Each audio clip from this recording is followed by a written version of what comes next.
Assalamualaikum warahmatullahi wabarakatuh. Halo semuanya, perkenalkan nama saya Rindiani dengan NIM 90500123008. Pada video kali ini, saya akan membahas mengenai kebijakan moneter dalam perspektif Islam, membandingkannya dengan konsep konvensional, serta menguraikan posisi dan instrumen bank sentral dalam ekonomi Islam. Yang pertama ada konsep dasar kebijakan moneter, di mana kebijakan moneter adalah upaya untuk mengendalikan kondisi ekonomi makro suatu negara dengan mengatur jumlah uang yang beredar.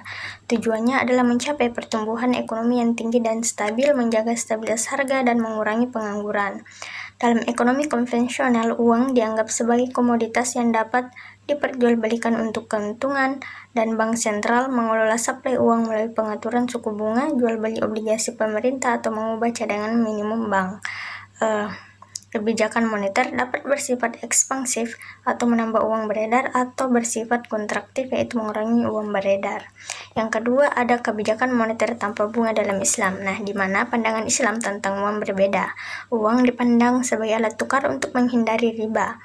Karena itu kebijakan moneter dalam Islam harus bebas dari riba atau bunga. Kebijakan moneter tanpa bunga adalah strategi bank sentral untuk mengatur jumlah uang beredar tanpa menggunakan suku bunga sebagai alat pengatur. Di mana hal ini relevan ketika suku bunga sudah sangat rendah dan tidak efektif untuk menstimulasi ekonomi. Salah satu bentuknya adalah quantitative easing atau QEI, dengan di mana bank sentral membeli aset keuangan untuk meningkatkan likuiditas pasar dan mendorong pertumbuhan. Namun kebijakan ini berisiko memicu inflasi tinggi jika pertumbuhan ekonomi tidak mengimbangi serta dapat meningkatkan ketidaksetaraan sosial. Yang ketiga ada posisi bank sentral dalam Islam, di mana bank sentral dalam Islam memiliki peran krusial dalam menjaga stabilitas ekonomi dan keuangan negara, tetapi harus beroperasi sesuai prinsip syariah seperti larangan riba, gharar, dan maisir. Bank sentral juga harus fokus pada aspek sosial dan kesejahteraan masyarakat dengan kebijakan yang menjaga stabilitas harga dan mengurangi pengangguran. Perannya meliputi menjaga stabilitas moneter tanpa riba, mengatur peredaran uang sesuai syariah, menjadi stabilisator perekonomian dengan prinsip keadilan, dan pengelola instrumen moneter syariah. Yang keempat ada manajemen moneter konvensional dan Islam, di mana manajemen moneter konvensional memiliki dua paradigma.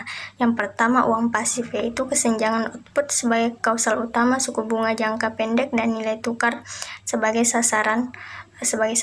Dan yang kedua ada uang aktif, yaitu likuiditas sebagai kausal utama, jumlah uang beredar sebagai instrumen utama pengendalian inflasi. Manajemen moneter Islam bertujuan menciptakan stabilitas permintaan uang dan mengarahkannya ke tujuan yang produktif. Penghapusan suku bunga dan adanya pajak bagi aset produktif yang menganggur mendorong investasi di sektor real. Sistem bagi hasil atau syirkah juga mendorong partisipasi masyarakat. Selanjutnya ada instrumen moneter konvensional dan Islam, di mana instrumen moneter konvensional terdiri dari kebijakan pasar terbuka seperti membeli atau menjual obligasi, penentuan cadangan wajib minimum, dan penentuan diskon rate atau diskonto atau suku bunga pinjaman bank sentral kepada bank umum.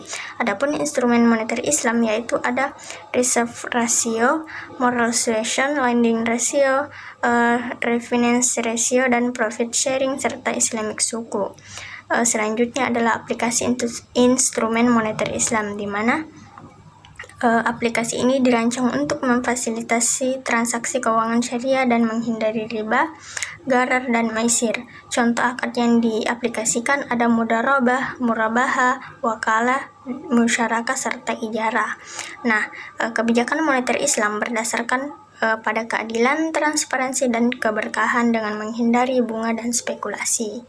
Bank sentral syariah mengelola uang beredar dengan instrumen syariah dan mendukung sektor real, mendorong sistem keuangan yang adil, stabil, dan berorientasi pada kemaslahatan umat. Mungkin itu saja yang dapat saya sampaikan. Wassalamualaikum warahmatullahi wabarakatuh.